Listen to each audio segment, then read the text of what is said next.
I think that's the nature of creating now. It's like all of these artists have every resource at their fingertips. A lot of times when you start a project, you don't have the funds to pay everybody to do every job. So you kind of have to become a jack of all trades. You have to start producing. I think when people start out as musicians, I don't think many people realize how complicated it is to be in a band, how many things you're going to have to learn. And, you know, I see a comparison a lot of like, you know, all these musicians going on the internet and being like, I signed up to be a baker. All I want to do is make bread. But now I have to do all of these accounting and like all of these other tasks. And that's just kind of the nature of the game until you can start getting a bigger team and assigning those roles out. Welcome back to a brand new episode of the Innersleeve Music Podcast, the podcast taking a behind the scenes look at all things music. I'm Cassius Morris, Joe Pacheco joining me on the line as always. What's happening, Joe? Doing good, man. Enjoying mid-August weather. A little bit crazy weather around here. Rainy, sunny, but I love it all. How you doing? Definitely good times. I'm doing good, man. I feel like we both had a good past week. The two of us actually got out to events here at SoundMojo on two different sides of the country. And of course, today we're going to be bringing our takes from Metallica, Cheap Trick, and Rod Stewart, and I guess Pantera as well, if we're counting opening bands. Mammoth as well. Insane. Definitely a big day of reviews here at SoundMojo. Of course, we're also joined by the Criticals on this brand new episode of the show, and we'll take a look at the SoundMojo community tab coming up later in the show. Hopping over to some music news, hip-hop music is making headlines in Billboard magazine, but not exactly for positive reasons as of this story. Billboard posted this article which reads 5 reasons why 2023 has yet to yield a #1 hip-hop album or single. And, you know, Joe, I have to say, not exactly the headline I was expecting to see. Oh, we've been so used to over the last, 25, 6, 7 years of like hip-hop sort of unwrapped, sort of dominating, right? 100%. It was, you know, as it says here, this is the first time since the late 90s that hip hop has not had any form of presence on these charts. Of course, the article making note that this time last year, there was already 6 different albums in the #1 spot, Joe, that had went through rotation in the hip hop field. Of course, Gunna, Lil Durk, Tyler, the Creator, Pusha T, and Kendrick Lamar were the guys who were up in there. Now at this point in time, we're looking at, you know, we're in the same timeline, 0 rap hits. Now they also had a couple of hypotheses as to why this is actually happening for the viewers to see. One of the main reasons is that rap is not relatable anymore, Joe. And I think that that's one of the big things. They talk about, you know, these guys giving us views from the top. We have people rapping about how much money they have to blow. We have people rapping about traveling around the world, you know, blowing all these, amounts of cash. I don't think people can really relate to that in 2023. And that's a big part of it. Yeah, I also think like it's fierce competition with pop, right? Like pop is just strong right now and dominating in every sense of the word. But it's like, you know, it's weird. I understand what hip hop and rap fans are going through because that's what rock has been going through for quite a while now, right? But rest assured, because true fans, true music, true artists will always exist, right? Rock doesn't need to be, or metal never was in the mainstream, to be honest, right? And yet we have Metallica, you know, like we're going to talk about later, just doing stadium tours, like at Pink Floyd level. So I don't know, man. I understand, you know, it is a bit shocking, but it's just, you know, more of the same. You know, the more things change, the more they are sort of the same, you know? No, it's very much true. And of course, the point being made of the comparisons between hip hop and pop are, I would say, very valid as well. You know, the article goes on to explain how we're seeing artists like Harry Styles, artists like Taylor Swift being on an absolute massive, incredible run. And as hip hop becomes more sort of mainstream and more sort of in the pop scene, it does breed a lot more competition from that scene, Joe, which makes sense. I mean, it even goes on to mention that songs like Lil Uzi Vert's Just Wanna Rock and Players by Coi Leray were both top 10 hits on the Hot 100, but they were mostly played in clubs, which then lends to more competition with artists like Dua Lipa and Beyonce. So it really kind of does make sense why we're seeing a decline. Yeah, like it's like anything else, right? We're sort of like when shorts came in, right? It's great shorts and everything, but it hemorrhages your views from your normal traditional video. So there's Yeah. only so much attention span to go around. Obviously now like you can promote to the entire globe at this point, but it's just so much competition. Just even with just watching TV shows and movies, I can't keep up. And that takes, TV shows and movies take a while to make compared to even just music. So I don't know. I think it's just like everything is just sort of super vast. Like we always speak often about like, hey, have you heard of this YouTuber? And shocked when people don't know. And this guy's at 30 million subscribers. Exactly. Never heard of him. It's so weird. That's the thing. Somebody's heard of him though, right? There's just too much to catch up on. No, that's a really good point. So maybe we can give our predictions. I don't mind jumping in to start as to where hip hop could be. If you ask me, personally, I would say we're definitely seeing a decline that's here to stay. I think the biggest trend that we've seen in hip hop, even in the past decade, Joe, has been the intertwining melody and intertwining pop elements. Look at the biggest rappers in the world, a guy like Drake, even a guy like Future. He has a very melodic sounding voice. It's not necessarily just about rhyming and necessarily just about bars. So my prediction is it's going to continue to merge with pop until maybe it just becomes pop. I don't know. Well, that's it, right? It's had its peak for a long time, and eventually now it's just sort of tapering off. And like you said, everything is just sort of blending, right? So it's like a lot of I noticed in the 2000s, all those sort of like R&B, like Usher, right? Or like hip hop guys, all of a sudden had to start singing or have melodic content in their stuff because, the trap element came into play and all that stuff. So it's just an evolution, right? Like same thing with rock. It's funny that I mentioned Metallica before, but at this point, Metallica is almost considered classic rock, right? Because they've been around for a while and have such a big catalog. It's almost like classic rock, although I'll probably never ever say that. But no, it's true though. But I agree with you in the sense that it's just going to sort of, over the next, I don't know, maybe 5 years or 10 years, it'll just sort of just stabilize, and it's going to have its base of millions and millions of fans.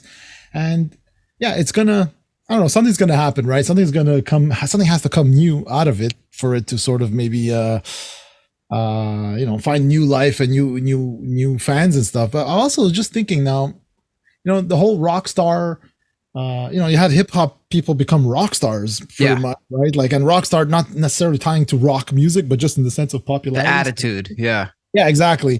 And a lot of them, are getting in trouble or causing stuff or, unfortunately taking their lives or, getting shot, whatever. So I'm wondering if sort of that also is starting to wear thin on people, like with all the Kanye stuff and Future, not Future. Sorry. I was thinking Travis Scott, right? With the whole corrupting of the audience, all these lawsuits, the RICO case. I don't know. I'm just riffing here, thinking out loud, but I you're completely right. I mean, that's actually what I was just thinking. I mean, we look at even the last couple of years, some of the best and brightest people, guys who were, being praised by people who were in 90s hip hop. A lot of these guys are dead or in jail.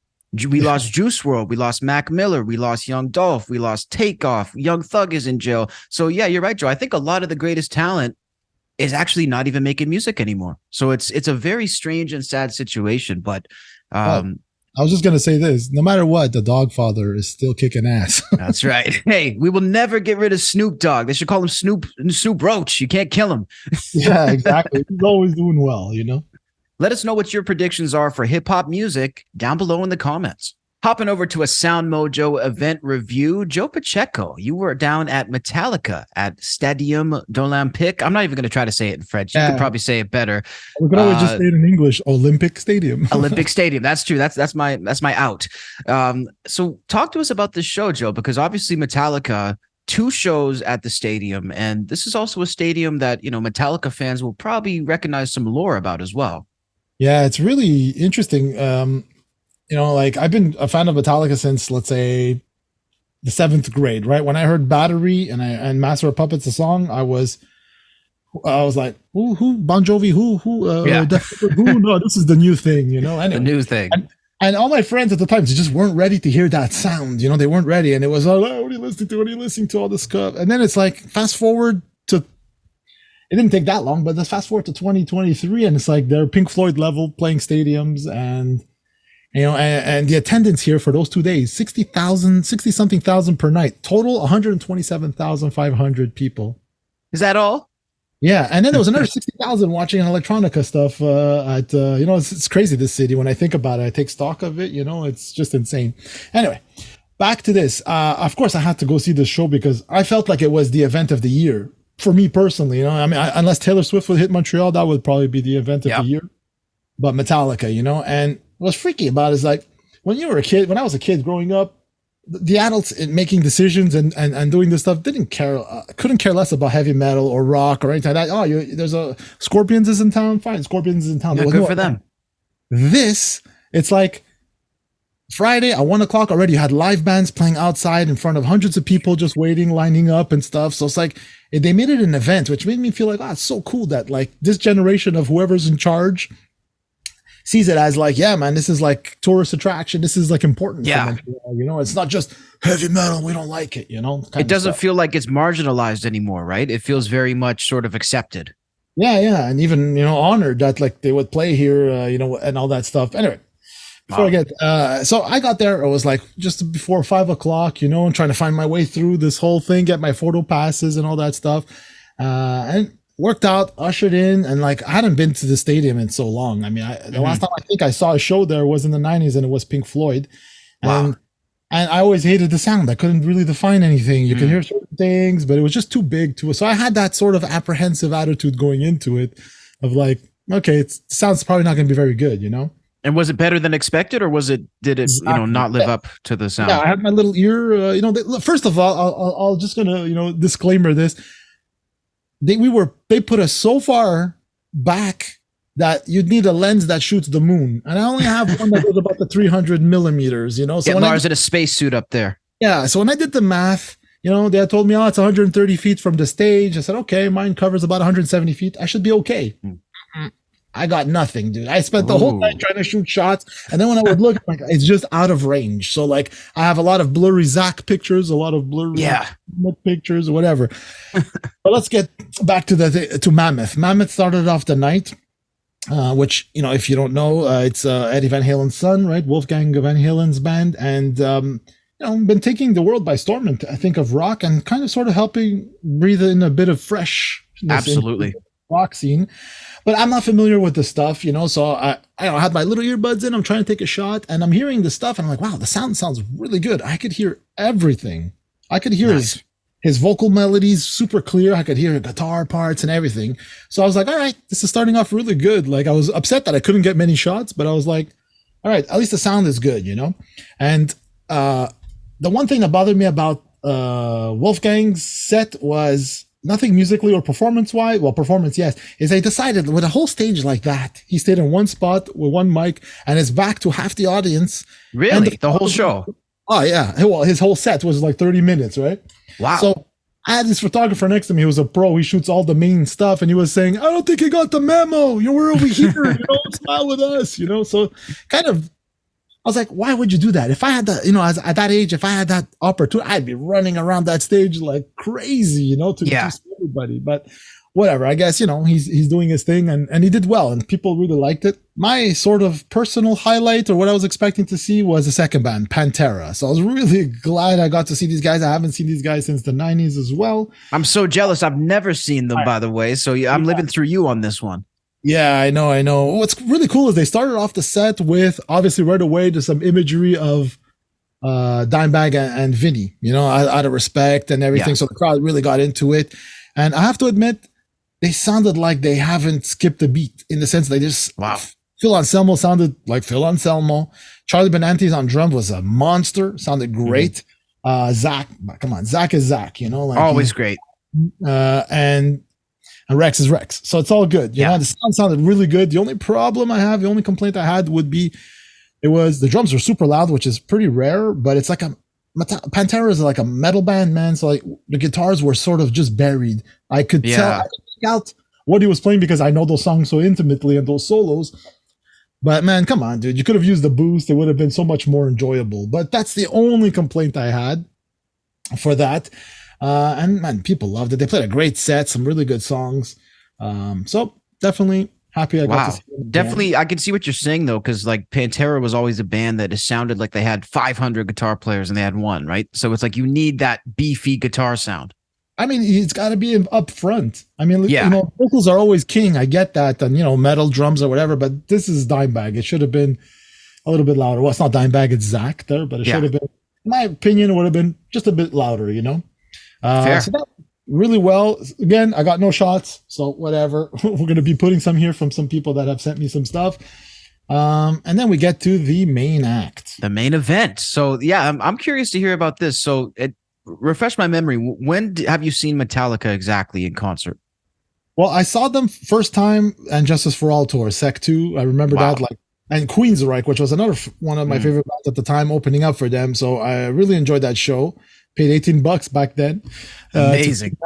And then I saw them on the Black Album tour. I just can't remember because they came twice. I think there was some makeup shows for what you alluded to in the beginning, was the makeup for the fact that he stood in the middle of the pyro and the fire burned him in Montreal in 1991, which insane. The same week, it's the anniversary of the same week that it happened.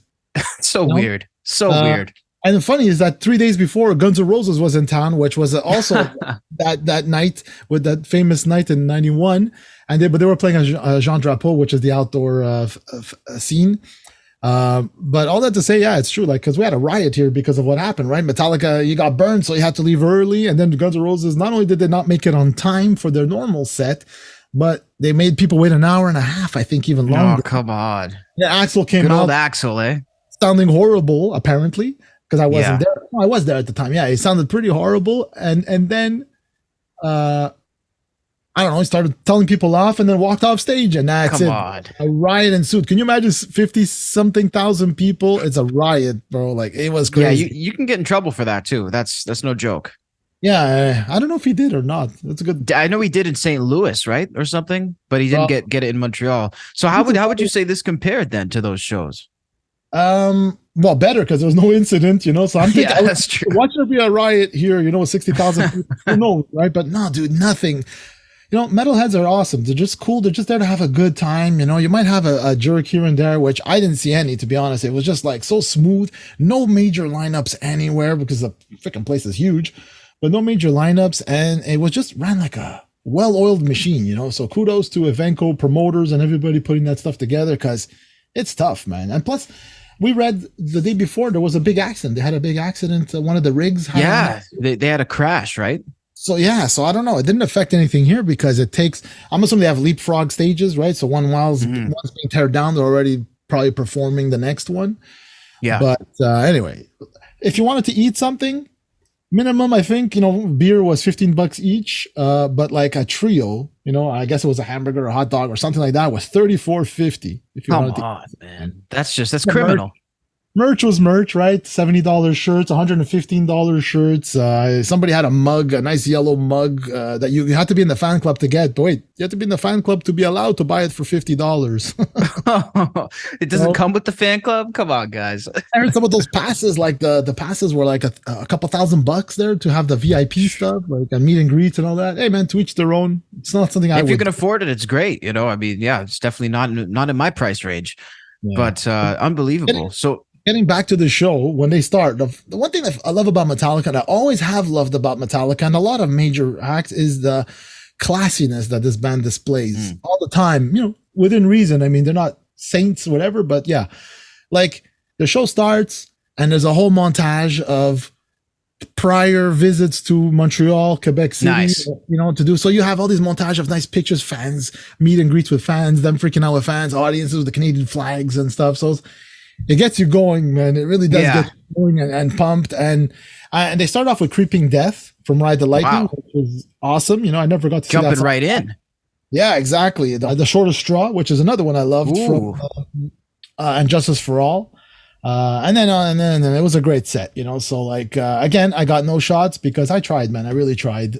I was cursing. That's all we can do sometimes. It ruined my vibe, but I tried not to let it ruin my vibe, to enjoy the music and enjoy the show as well. And I did, So anyway, like, I don't know, like, if there's any way I could rate this. I don't know if I can give it like a 9 out of 10, 8.5 out of 10. I don't know, because there's so many variables.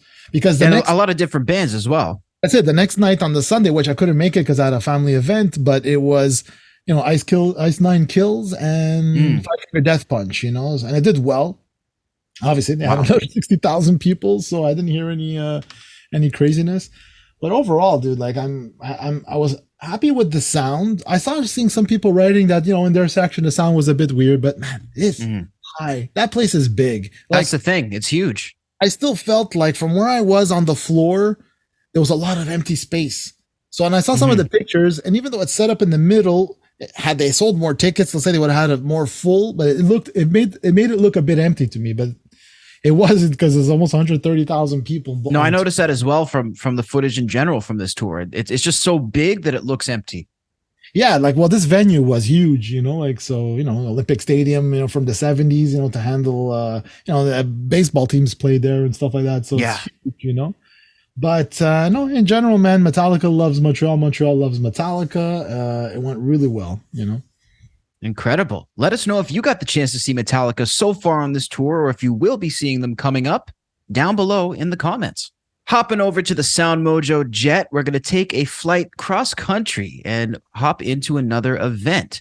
So last night, I actually went to check out Cheap Trick and Rod Stewart down at Rogers Place here in Edmonton, Canada.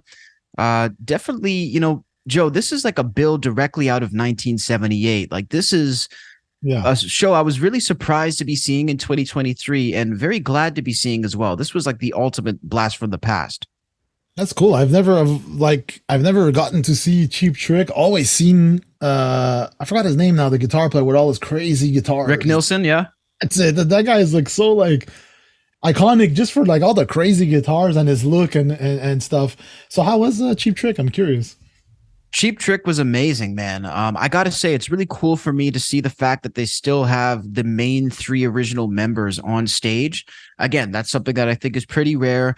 They did all of their biggest hits. I Want You to Want Me, Surrender, Big Eyes, Hello There. They kept it to a 13-song set. And the thing I like about them, Joe, is they just have always had the consistency. Basically, they just show up. They know the songs that people want to hear. They don't try to sort of shove new music down your throat as much, even though they're capable of making good new music. And, again, they're just about people pleasing. Rick Nielsen came out with his quint arm guitar or quint sort of head or whatever, neck. It was absolutely insane, man. And the only thing I was wondering is how much does that weigh, Joe? Like, because, I think a lot of people underestimate the weight of one guitar, Yep, definitely, man. If you have like a 5-neck guitar, or it's got to weigh down. Curious question. I'm like, I don't follow Cheap Trick, but like, are they still putting out new music? They do put out new music here and there. Yeah, like they've had new music through the years. And I definitely, I've heard nothing but positive things about the music that they even put out now. So it's definitely cool to see. Again, the vocals were strong. The visuals, they had the classic Cheap Trick visuals. You guys will be seeing some stuff on the screen. And it was cool. I got to go with a friend of mine, and his dad's first concert ever was Cheap Trick in the 70s. Nice. So it was almost surreal. And that's really what I was thinking through this whole show, Joe. I was just like, how do you remain passionate about it for so long to the same level? And like, you don't phone it in. Because I know guys who they have a good 3-4 year run in music and they start phoning it in. Yeah, good point, man. I honestly, the easy answer from experience, but not experience of playing these crowds or whatever, is that the crowd gets you into it, man. Yeah. You forget everything, and like we had the discussion with Hillbilly Vegas, right? Where they were talking about it's part of that whole connection with the audience, that keeps them going, Absolutely. So I would say Cheap Trick was a great crowd pleasing opener, and they definitely left the crowd warmed up and ready to rock and roll for Rod Stewart, who came out later. Now, Rod Stewart, here's the thing, Joe. Has this guy aged in the last 25 years? Because I feel like he's been 65 for like 30 years. He looks the exact same to me. I don't know how he does it. Me neither, man. And how does it's because like that voice is so iconic. I got to tell you, man, same with the voice. And listen, the number one thing that I'm looking out for in shows today is backing tracks. I'm looking to see, is this guy playing his own song and then singing over it? Is he relying on background vocals? Honestly, man, Rod Stewart came out. Those pipes are still they sound like velvet gold combined. It's absolutely incredible. He came out, he did some of his biggest songs and a lot of his biggest covers as well. Have you ever seen The Rain? He did Rhythm of My Heart. He did I'd Rather Go Blind. So he definitely, we don't not only got to see some of the greatest Rod Stewart songs, but we also got to see just some of the greatest songs in general performed by one of the best singers ever. And that's to me what was cool about this, I wanted to ask, like, what kind of like lineup was it? Was it like a rock lineup, a pop lineup, or like a big band lineup? Because he did that American song stuff, yeah. It was more of like a band kind of thing. He had about, I think, 4 background singers up there with him. Okay. He had a drummer up there, like a rock drummer, but then he had like a keyboard player, and I think there was a really good saxophone player as well. So it was kind of like like Roger Waters type of solo show. Yeah, that's it. Like, or like a Sting where he's Sting and has this band of awesome musicians behind him.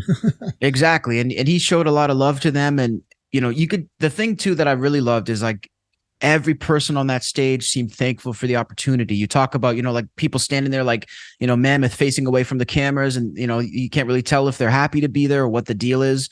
This band just smiles up to here the whole time. Anytime they got to interact with Rod, you could really tell these were, at least the younger guys, you could tell like this is what they've worked their whole life for.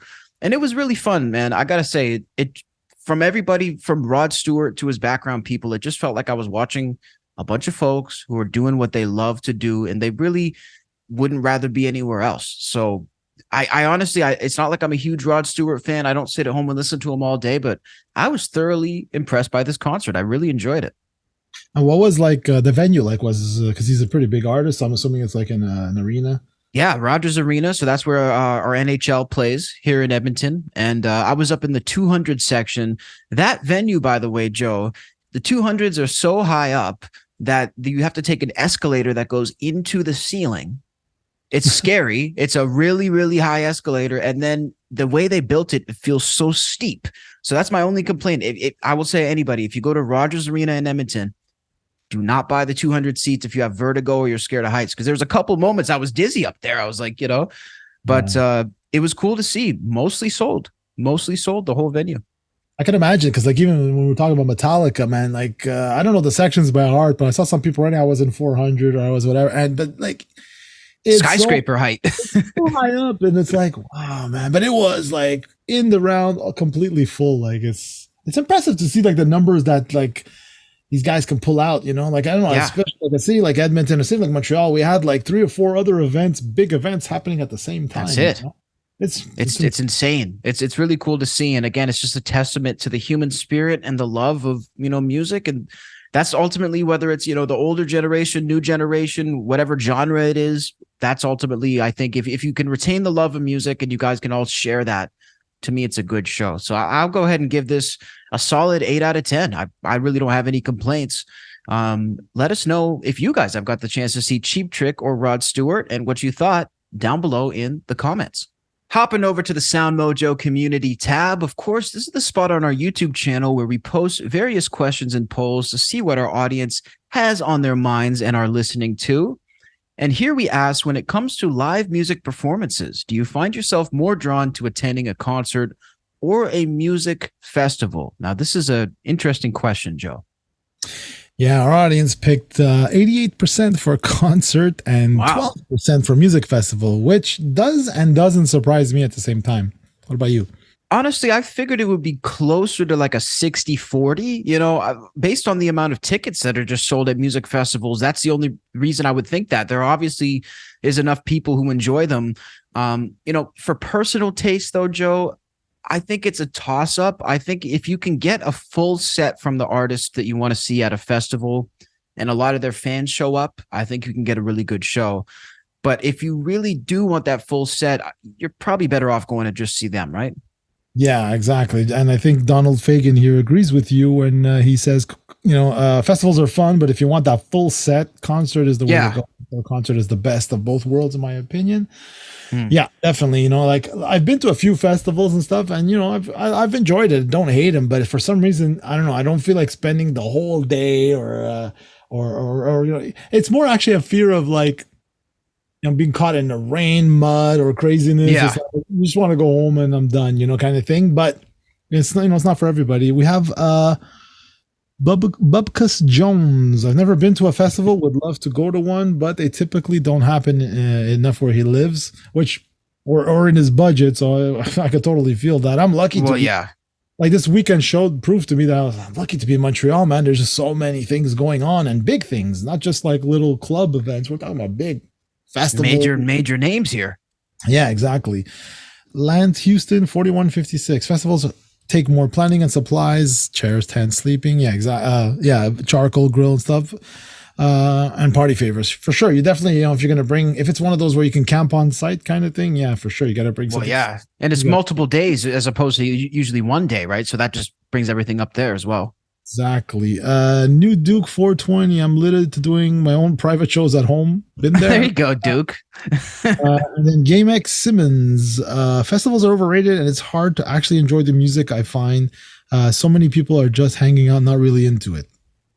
That's definitely, but I mean, like if you go to a local, I mean, we're not talking about like an established artist that sells tickets, but when you go to local clubs here and you watch musicians, everybody's just talking. No one's actually paying attention, That's true. I think a lot of people show up. They do show up to festivals for appearances, and sort of like we touched on, even seeing Kendrick Lamar at a festival recently, it felt like a lot of the people in the crowd were just sort of there. They didn't really seem to know his music very well, and they didn't really seem to connect with him.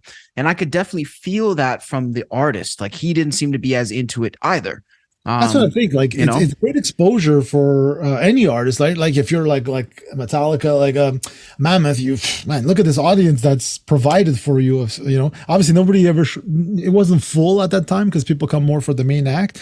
But like a festival, 100%. Like it's impossible to know every artist that's there. So you're kind of sort of stuck listening to somebody you're really not into. So yeah, that's one of the things that I don't like because like I want to go, I want to see what I want to see, and I want to leave after. But in terms of sound, I prefer like we've come a long way in terms of quality of sound at shows. So like definitely like concert for me wins on this one. In terms of an arena or then a stadium, obviously I think the music festival would win because the sound sort of just disappears, right? It doesn't bounce back, so you can hear a lot better. It's just I don't know. I just don't find paying.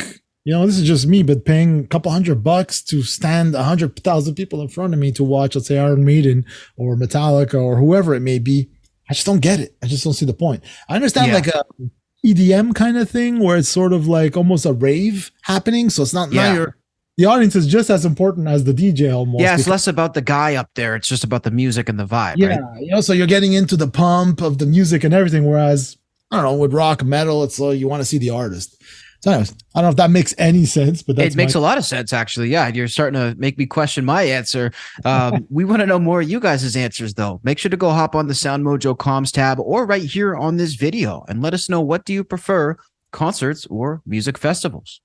Hopping over to the guest portion of today's episode, it was an honor to be joined by the Criticals, hailing out of Nashville, Tennessee. They joined us to talk about their brand new EP, Front Door Confrontations. Definitely an awesome group, Joe, and I feel like we could take a lot away from this interview as well.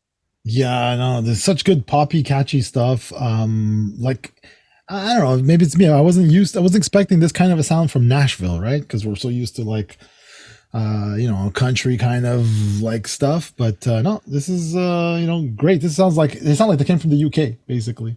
Yeah, definitely breaking boundaries. It's really cool to talk with them about their sort of duo attack to music. We also spoke with them about the EP, Front Door Confrontations, as we mentioned. And overall, again, just an awesome conversation with two guys that love music. We're big supporters of what they do, and we hope you guys enjoy it.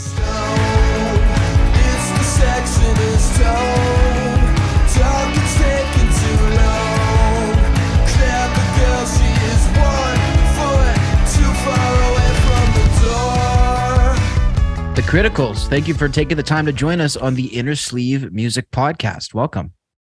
Howdy. Thanks for having us. 100%, guys. So, of course, the latest EP, Front Door Confrontations, is out. Congratulations, by the way, on the project. I understand it's getting some really good feedback and response. Maybe if you could talk about that. Yeah, thanks so much, man. Yeah, we're just stoked to have another piece of music. It's been a long time since we released an EP. A little over a year and a half. And, this is the most proud we've ever been of music. So we're just glad that it's for the world now. I'd be curious, how long did it take to actually put this body of work together? Well, the song Belmont I wrote that like years and years and years ago at the very beginning of the band. Then we just kind of stopped playing it, and I think we only ever did it live a few times, some of our early shows, and then just kind of scrapped it for the time being. It just didn't feel right. So that's a really old one that I kind of always knew it would end up on something, but after a while, after we got to the second and third EP, I was like, maybe it's time to revisit it. And then Front Door Confrontations, the title track as well that closes the EP, was one that we did a few years ago. And we never forgot about that one, but we never played it live or really listened to it that often either. It just kind of always would come up and show its face every once in a while. And so it felt like the right time. Are there many songs in you guys' vault that sort of you've written years ago and then they find a place later? Yeah, 100%. I think like we never scratch any material, even if it's just like a 30-second, 1 minute little thing, a verse or a chorus. We always have like a Dropbox full of ideas, because sometimes you sit down to create and nothing happens. I mean, that's just the bane of every artist's existence. So having like a Dropbox of started ideas is very nice to go back to, especially, I mean, in this case, I mean, Belmont and Front Door were kind of fully fleshed out songs. We just added a little bit more sauce to them. But sometimes it's just not right for a certain song too. It's not the time yet. It doesn't make sense with the body of work until it makes sense, Yeah, you got to sort of wait for that perfect time. Exactly.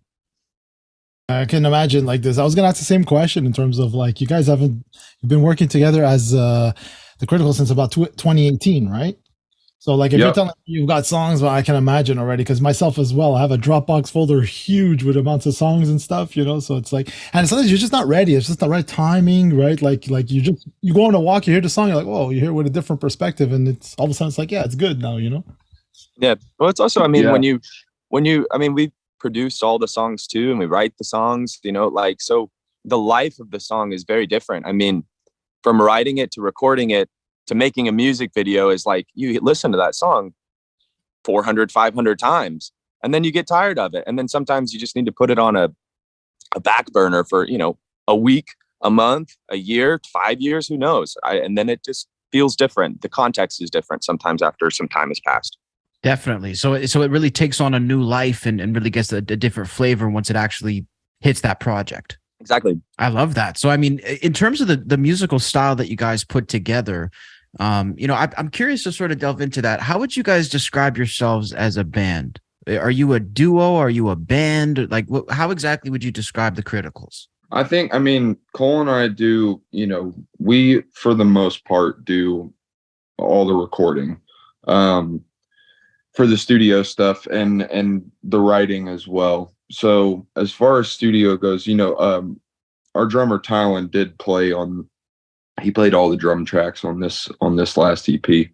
And he's done a couple of others, and our old drummer drummed on a few. And we had, it's like, if somebody sounds better in our band on the part than we do, then we're going to have them record on it. We've never been weird about that or super stingy about that kind of stuff. It's just typically a lot easier for us to do it. And we've been in the band the longest, and I feel like that I feel like a lot of the times the least amount of people you can have in the studio, the more efficient your time is, and how much you get done. It's just really hard when 5 or 6 different people are going back and forth and whatnot. And we've just had so many different musicians in the band. I mean, so many bass players, drummers, guitarists, over the years, that it's just kind of that all gets really tricky when you're in a studio setting and writing songs together and whatnot. But yeah, I would say that we're a band for sure. Yeah. Cole, would you agree? I would 100% agree. When there's a lot of competing ideas in a room, it can get really hairy on where a song's supposed to go. So like, 3, 4 is kind of that magic number. But when it starts getting over, it's interesting. I watch all these hip hop sessions where they have, like 20 guys in the room, and it stresses me the hell out. Yeah. Honestly, it's like, shit, what is everybody, who's doing what? Like, yeah, but I guess it's like a Socratic method where, the best idea always wins, which is cool. but we've just never really worked that way. Were you guys hands-on like this from day one? Like or was this something that developed out of necessity due to the changes? I think both. I mean, we've produced every single one of the EPs. Like everything is me and Parker, and then sometimes a drummer, and sometimes we have somebody come in for just like one or two parts, like a BGV part or something like that.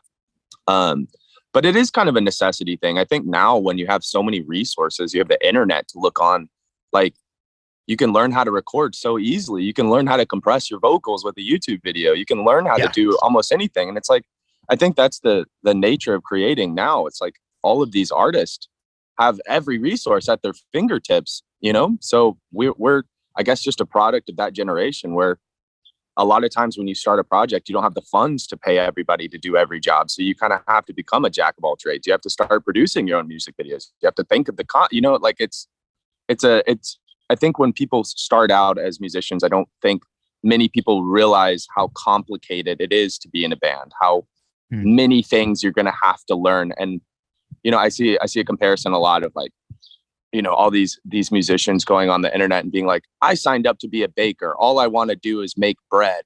But now I have to do all of these accounting and like all of these other tasks. And that's just kind of the nature of the game until you can start getting a bigger team and assigning those roles out. Yeah. You kind of have to earn your way into that position, right? Where you can delegate things. So, you know, exactly. Is that something you guys enjoy doing now? Like getting some guys that do take over some of the roles? Because I mean, there's marketing, there's social media, there's so many aspects. Yeah, we usually try to divvy it up pretty evenly, you know, until it gets to be too much. And we do have a great team, you know, that helps us out on a lot of those things. But yeah, I mean, it's not an unrealistic amount of work quite yet. No. A lot of work, man. We've seen it all. Like, you know, you have to be like just a social media aspect, like just creating content. So it's like you need to write your songs, your music, record it, mix it, as you said, learn how to do everything you need to do. And then you also have to promote it. You know, it's like the game has changed. Like, I mean, people complained back in the day where it was like you had to go through a label to be able to get out there. Now the world is your oyster, basically, right? You could just, the problem is there's a competition is just even more fierce than it used to be, you know? Oh, so, yeah. I saw something interesting the other day where, like, in the older music industry, you didn't see the labor behind the hit. You didn't see the countless DJs railing, or the radio promoters railing the DJs, asking them to play the song. You didn't see those consistent emails or those consistent letters, but now you're kind of seeing the artist labor almost. It's like I saw this girl was talking about all of these artists going on TikTok and being like, I have the song of the summer. I have the song of the summer. You got to listen to it. And there's like 50 videos from each of those artists trying to get one to pop off. And it's so interesting because that's always been happening. It's been happening since the dawn of time. Just the consumer or the people that listen to the music there was a lot more mystery. There was the curtain was closed where you didn't see those shady deals. You didn't see what was going on. And now everybody's not only expected to do it, but everybody's watching it happen in real time. It's really interesting.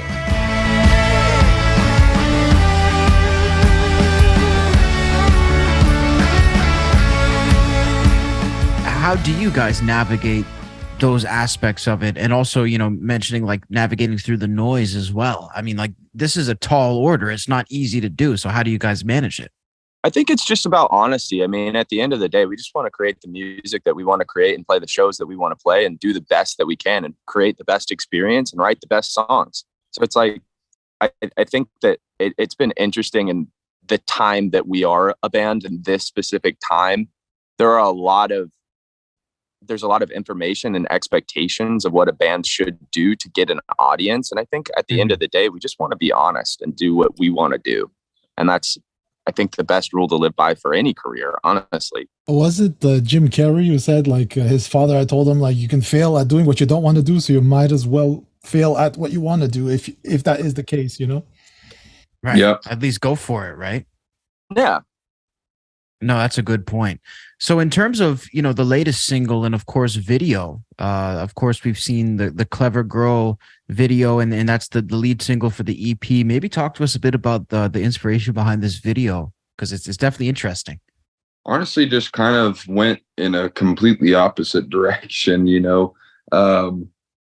We wanted the videos to be, we feel like songs are really different from each other. So we wanted the videos to be really different from each other. And it was the only other time that we've worked with our buddies Daniel and Kat Cheney on the video. We did the Treat You Better music video with them like 3-4 years ago. So we worked with them again, which was fantastic. They had a great crew. It was a super simple setup. We shot the whole thing on a little 16 mil camera. So that was a lot of fun, but we had to do a lot of rehearsals because you don't get 15 takes to get it right, so you really got to be choosy on your shots. But it's kind of nice when you're making a video to be that strapped down, because then you don't you kind of just rehearse it for a second and then go for it and don't think too much about it. So that was a lot of fun. But yeah, we pretty much all the locations and whatnot, we just sort of hobnobbed around Belmont and the Belmont campus and all our old haunts over there that we kind of grew up, when the music scene was thriving with the DIY stuff when we were teenagers, and how this band started out. So it was really cool. I'm really happy with how it turned out. That's really cool. I mean, do you guys have, many more plans for different videos where you're hands-on like this? And especially with the approach too, it sounds like it was really different to keep that spontaneous energy with this video. I don't know what we'll do next. Probably end up doing a video here pretty soon again. But we haven't quite decided what song for it yet. Is that a hard decision to nail down what song you want for the video or what song you want for the single? For this EP, it was, yeah. Which I guess is kind of a good thing. It's a good problem to have, I guess. But yeah, there's just, you want to get as many pairs of ears on it as possible before you make the decision. You want to see, because maybe there's one song that you're kind of, or two or three that you're torn between that are all kind of tied for you, like it was for Cole and I for the first two singles. So we just, we just asked friends and everybody on our team and the rest of the guys in the band, and that gave us makes it a little bit easier, if everybody's kind of leaning towards one or two. But then as far as the videos, like, not really. I mean, we sort of just roll with the punches on those. And these two videos are our first ones since Absinthe, which was 1.5 years ago. So we're definitely playing catch up right now on just, getting back into the groove on doing videos and full length videos and putting more music out. And it's really exciting. I think too, it's like, we're not going to turn it. We're not going to release a song that we don't love. So any of those songs could have been singles. Any of them could be a music video song. Any of them could have the big marketing push. All of them are, our little babies. So I think that's the thing to think about. It's like I said earlier, when you put music out, it becomes kind of for the world and not for us. So it's like, honestly, those decisions get made easy when people listen to it and you see people's reactions.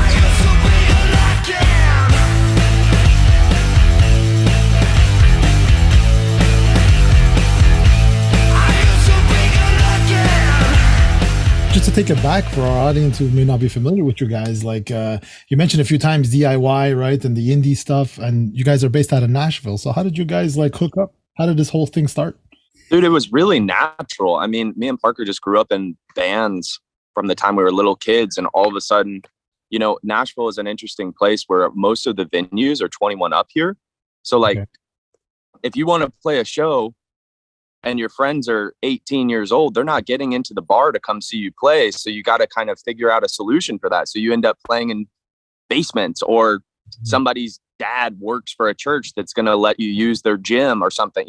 There's a lot of ways around that. So the DIY scene we just kind of stumbled into it, and all of our friends were making music at that time. I mean, 2017, 2018, 2019, there was 100 to 200 bands that existed, and everybody played in each other's bands. So there was a show happening at every night at somebody's house or at a basement somewhere. So I don't know if we set out to try to find those communities. It just kind of happened naturally because of how the venue and bar scene worked in Nashville. Would you say it's still similar today? I mean, I know it wasn't that many years ago per se, but I mean, how has it changed, would you say, or evolved in Nashville? Well, I think it's interesting. We talk about this a lot, but like the DIY scene changed like overnight. So this was happening all over the country. There was, again, basements or people's houses that would be open for touring bands to come through, and there'd be like a little community that would show up at all those shows. And there was a DIY venue in California, I think like 2018 or 2019, that had 4 or 5 people living in it, and they had a creative space and a stage and all of this stuff. And there was a fire that happened. It was a tragedy, and a couple people lost their lives. And then within a week's time, there were fire marshals on every doorstep of those DIY venues. Because, I mean, I guess the police didn't really care for a long time. I mean, they just thought it was a place for kids to go hang out, and, you know, maybe they were drinking, maybe they were not. It was just kind of unknown. It was just treated as a house party. But then all of a sudden, those fire marshals started shutting everything down. So in a week time, I mean, the Glass Menage, Meal Ticket, Dad's Garage, That 70s House, they were all just done. So, and me and Parker are a little older now, so we're not, I mean, we hang out at bars all the time. So we're not tapped into that scene as much as we used to. I'm sure that it's happening. It's like, it's one of those communities where you kind of have to be touched by it to get invited to one of those things, you know? Definitely interesting. So, I mean, how do you guys prefer to put your albums together today? Do you guys usually get together when you're making music, or is it a lot of remote stuff like we are now? We usually always, once we've decided on the songs, we usually, I mean, 95% of the stuff we've recorded is down in Savannah, Tennessee at my shed studio. We did pretty much the whole first 3 EPs down there, minus some drum tracks. And then we did the entire thing, for Front Door Confrontations down there as well. Just always feels good down there, and we can jump off grid for a little bit, and we're not paying for studio time, and, you know, there's not a lot of distractions. So it's, when we need to be in that kind of space where we're going to be really diving deep into the songs, you know, more than just a little 2-guitar demo. That's always the spot that we go when it's time to, you know, when it's crunch time. I'm curious, do you guys record yourselves, or is it like even mixing everything yourselves? Yeah, we didn't. Well, I mixed one song on this one, but I was pretty much mixing everything up until like the third EP. But yeah, as far as engineering and stuff, we pretty much engineer ourselves and set all the gear up and everything. It's fun that way. We go to Battle Tapes, our buddy Jeremy at Battle Tapes here in Nashville. He's got a killer drum setup, and it just sounds so good, and it's easy, and he's a great engineer. So we always go over there for the drums, but then we'll just get the drums and record everything else up from there. You know, that's kind of like the foundation, and then we'll go from there till it's done. Awesome, because it saves you a ton of money, and like and as you said before, right? You can just take an afternoon and, like, you know, work on something without feeling that crazy pressure all the time. You know? Exactly.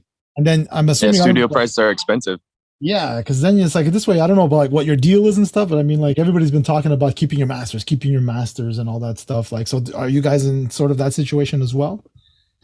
Yeah, it's so weird because, like, you know, every single thing, there's so many things within, like, the world of recorded music that I never knew about, and that's so strange. And I think we just really love, like, keeping it as in-house as we can, you know, whether that's recording or putting some new gear together, or kind of like building some of our stage plots and our, you know, working on the lighting together for some of our shows. Like, all of this stuff, all encompassing, it just feels gratifying when it's like you and the band and your thing, and you're putting in the work instead of just, you know, passing it off to other people all the time, or hiring's a big studio. And honestly, I mean, we don't really care for big studios anyways. We've recorded in every one of them in Nashville and some in New York, and sometimes they're cool, but we like turning houses into studios, going to an Airbnb. There's a couple songs off Sour Grapes where we went to this big A-frame cabin out in the middle of the woods in Tennessee, and we just like set up all our own gear, and it was such a little janky setup, but we kind of just set up in the living room there and put a bunch of mics everywhere, and it was awesome. And that's like one of my favorite parts about making records and stuff is just doing weird shit like that, Yeah. That's amazing though. You guys live and breathe. It's interesting. Like we've recorded at the studio that comes to mind is this place called Blackbird, which is in Berry Hill, which is a little outside of Nashville. And that's like one of the best studios in the world. And we had a session there. We were like, man, we could really go for a 12-string guitar. And then you just pick up the phone and there's a guy who comes in with, he's like, which one do you want? And there's like 30 in the vault and you can kind of pick. And it seems to get too complicated. Like when there's that many options, it's like the same, like it's like the best painters paint with like 6 tubes of paint. You know what I mean? Yeah. Like it feels like having a vacuum. Like when we go to the shed, you only have the gear that you brought. And it's like, if you hear something in your head, twiddle the knobs, man. Like, let's figure it out. Let's change the miking setup. Let's do it. Let's get that sound ourselves instead of saying, oh man, if we only had this one piece of outboard gear, we could get it. No. And now you can do anything you want to. It's just, why do you need that many options? I think limiting yourselves creatively is kind of nice. And honestly, maybe a little bit of secret sauce for our recording style, Funny, I've been through the same thing. I found limitations is your strength. Like that's what and like you guys said before, the whole playing in a garage, it's just, I love it because it's like necessity is the mother of invention, right? If someone's gonna block you or whatever, and as a kids or just creative individuals, you're like water, man. You got to find your way, and you'll eventually get there. It's awesome. Exactly. Yeah, definitely not an easy thing. So guys, here at SoundMojo, we're well known for our top 10 lists, and today's interview is going to be no exception. So we pulled a list to see if we can get your take on it, and this is the top 10 song meanings everyone gets wrong. But before we reveal the top 3, I'm just curious if there's either a song that you guys personally found out you had the meaning wrong that you loved, or a song of your own that your fans you think may be misinterpreting. Oh, that's a good question. I've never thought about that. It's like the video for a girl kind of throws you off a bit sometimes. What does it really mean, Yeah. Dang, there's got to be one. I know it's tough on the spot as well, but just curious. Yeah, I don't think I've ever been asked that. That's funny. I've never been asked that either. I can't think of any off the top of my head. I mean, I definitely know there's one of our songs that this isn't really answering that question, but there's one of our songs called Talk Now that I always, literally, no matter how many times we rehearse it, for some reason, that one song just has like a spell over me in the second verse. I always get the second verse and the first verse mixed up. So I sing them oppositely.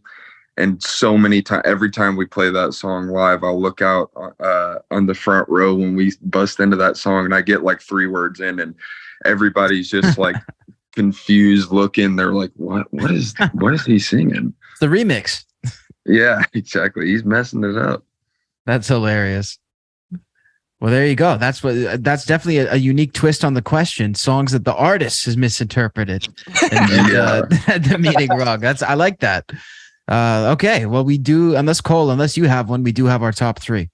I'm busting my head, man. I honestly can't think about or can't come up with one, honestly. It's definitely a tough one. Well, our top 3. What's that, Joe? I was just going to say, I always fall back to when I was a kid where like Ozzy apparently misunderstood the "excuse me while I kiss this guy" instead of "I kiss this guy." Oh, yeah. I know. That's what I was just thinking of. Yeah. Hold Me Closer, Tony Danza. There you go. Yeah, there you go. That's a good one. Well, our top 3, number 3 is "In the Air Tonight" by Phil Collins. Of course, the whole drowning lore that this song was about a man drowning. Apparently it's not. And that's just a common misinterpretation of this song. Number two. Really? Yeah, apparently. And number two was a nasty divorce at the time, so. Okay. Yeah, that's what it was. The second one is Every Breath You Take by The Police. Of course, a song written about a stalker. So, every breath you take, every move you make, I guess it somewhat makes sense. I always laugh to think of like all the people that had a wedding song. This has their wedding song. Yeah. And think about it, it's about a stalker. Yeah, definitely changes the tone. And number one, Born in the USA by Bruce Springsteen. Born in the USA, apparently not a pro-America song, and actually a song that is somewhat critical of the United States. So yeah, that was the number one entry on our list. So these are new to me. Yeah, these are shockers for sure. We just figured we'd pull that out of the vault. But guys, listen, we really appreciate you taking the time, Parker and Cole, the Criticals. Front Door Confrontations is out now, and we want all of our viewers to click the link down below. Make sure to go stream the album and catch these guys out on the road. And cheers to you guys and your continued success, man. You guys are doing amazing. Cheers, guys. Thank y'all so much for having us. Awesome, man. Thanks, Keep guys. rocking.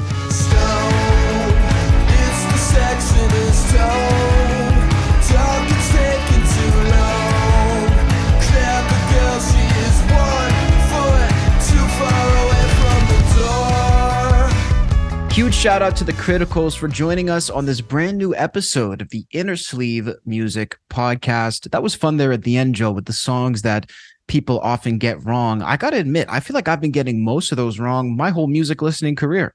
Yeah, it's what it is, man. Like you never know until you know, right? I don't want to see the lyrics I've been saying wrong. That's going to be a very hurtful list.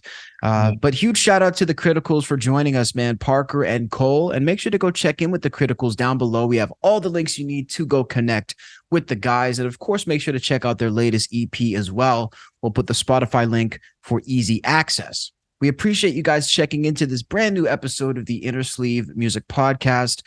If you like what you're seeing and hearing, make sure to hit that subscribe button right here on YouTube. We have brand new episodes almost every single week, and we're definitely excited to bring you guys more guests and more content as the days go on. Also, make sure to check in with us on social media at SoundMojo. That's Facebook, Instagram, Twitter, TikTok. Come say hello. We'll definitely give you a comment. We'll definitely respond, and we're looking forward to connecting with all of you guys on those platforms. Thanks for tuning into this brand new episode of Innersleeve. We'll catch you guys next time.